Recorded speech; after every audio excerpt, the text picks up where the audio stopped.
We start off in Puerto Rico, where Puerto Rico's Department of Education is working hard to avoid the island's spike in COVID cases from impacting the territory's school reopenings. Our Christian Ramos brings us this full report. Schools in Puerto Rico have started in-person education while the COVID cases are increasing here on the island. I talked with the Secretary of Education, Eliezer Ramos, about how the Department of Education is going to manage this situation. Que el departamento cuenta con sus protocolos que han sido revisados y The department has a protocol that has been reviewed and tempered to our COVID reality, which is not the same as last year. We have nurses on campus, and we also reinforce the maintenance and security teams to ensure protocol compliance. We also encourage the mandatory use of masks. Also, schools will have the autonomy to implement even stricter protocols than the one required by the government, and the Department of Health will constantly be testing students and all school personnel to minimize outbreaks on campus. Igualmente, el tema del rastreo y By doing the proper testing and tracing, we will be prepared to make quick decisions and respond quickly to possible infections or outbreaks in schools, which I'm sure will occur.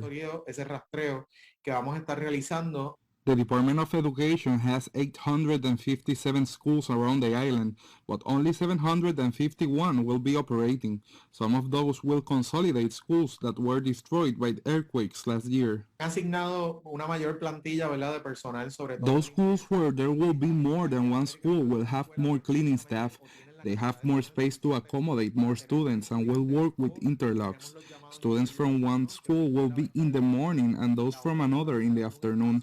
Between both periods, there will be time to disinfect the classrooms. This way, we also make sure that there is no crowding of people in the schools. Que no tengamos tampoco esa aglomeración de personas dentro del plantel escolar. Right now, the vaccination is mandatory for all students over 12 years old and the personnel of the schools. Reporting from San Juan, Puerto Rico, Christian Ramos.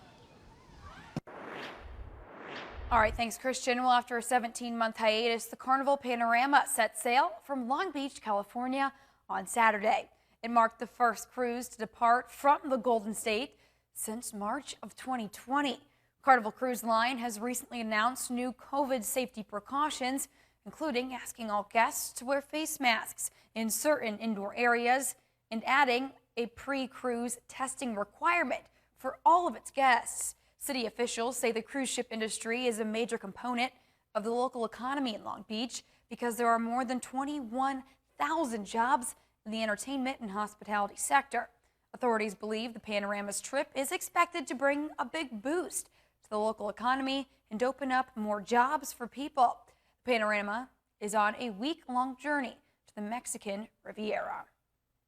And switching gears, Pfizer's COVID-19 vaccine's full approval by the Food and Drug Administration is imminent. According to the senior federal official there, the vaccine is already available in the U.S. under emergency use authorization, but full approval could help ease concerns from those who have been hesitant to get the shot. Experts say it could also help businesses, schools, and government enforce vaccine mandates. Kristen Holmes reports. Hey, ladies and gentlemen, welcome to Flight 1754. From businesses who say it could speed things up. We're going to require everyone to be vaccinated if they work at United Airlines. October 25th or 45 days after the FDA has final authorization for the vaccine. To government. Will vaccinations be required of state employees? You know, that's not under consideration unless and until the FDA grants full licensure to one or more of the COVID vaccines. To everyday Americans. This FDA approval cannot come a moment too soon. With this full approval in hand, we're going to have a chance to message again about the safety and effectiveness of this vaccine. Health officials expect the Food and Drug Administration's full approval of the Pfizer vaccine to be a game changer. And now administration officials tell CNN that full approval could come as early as this week. For businesses and universities that have been thinking about putting vaccine requirements in place in order to create safer spaces for people to work and learn, I think that this move from the FDA when it comes will actually help them to move forward with those kind of plans. Currently, the COVID-19 vaccine has only been approved through emergency use authorization. The FDA says it has brought in extra resources and is working around the clock to work through the full approval. In a statement attempting to assure Americans on the safety of the vaccine, quote, The FDA conducted a thorough scientific evaluation of each of the authorized vaccines and can assure the public and medical community that the vaccines meet FDA's rigorous standards for safety, effectiveness, and manufacturing quality. But government officials and businesses say full approval will give them more legal protection to enforce vaccine mandates.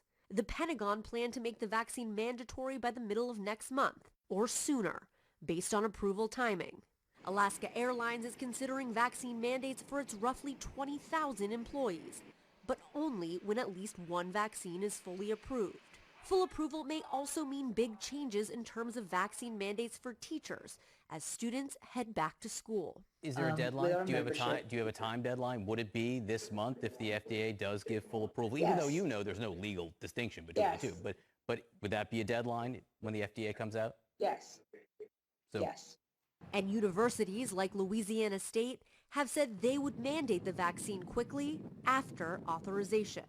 Some public health officials have said they were surprised it has taken so long for full approval. White House officials have maintained they will not put pressure on the agency. The FDA is the gold standard for vaccine review and approval. They'll run an independent and rigorous scientific process, and when that process is complete, the American people can rest assured that the FDA maintained those world-class standards throughout this period.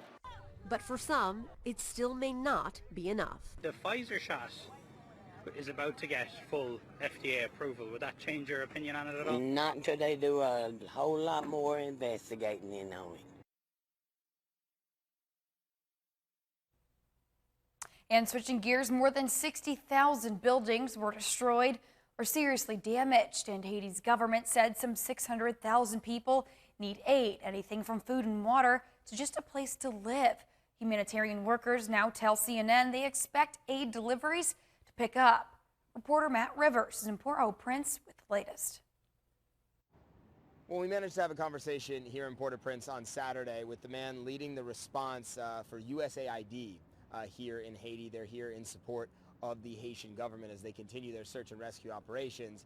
And unfortunately, now more than 1 week after this earthquake hit, this representative from USAID telling us that the shift is beginning to happen, going from a search and rescue operation, unfortunately, to more recovery operations, moving into the next phase of what will surely be a long recovery process from this earthquake. They haven't officially made that yet, but he said that shift is beginning to happen. He talked about how USAID spent the day in concert with Haiti's Civil Protection Agency, visiting several different hard-hit villages, basically going and trying to figure out exactly what each one of these towns, these villages, very hard hit by these earthquakes, exactly what they need. What they were told the top needs are water, food, and shelter, crucially. Shelter in many different places, according to USAID, the #1 concern at this point. In good news, they say they do have a lot of air assets and even barges that they believe they can use to get aid to where it needs to go, but basically saying they want to strike while the iron's hot, take advantage of the fact that they have these air assets that they didn't have, earlier in the week to get aid to these places. We're told the Haitian government, the Civil Protection Agency, is trying to prioritize which places are the worst, which are next, in order to get the aid where it is needed the most. That is the status of the what is still a search and rescue operation moving into the recovery phase more than 1 week after this earthquake hit here in Haiti.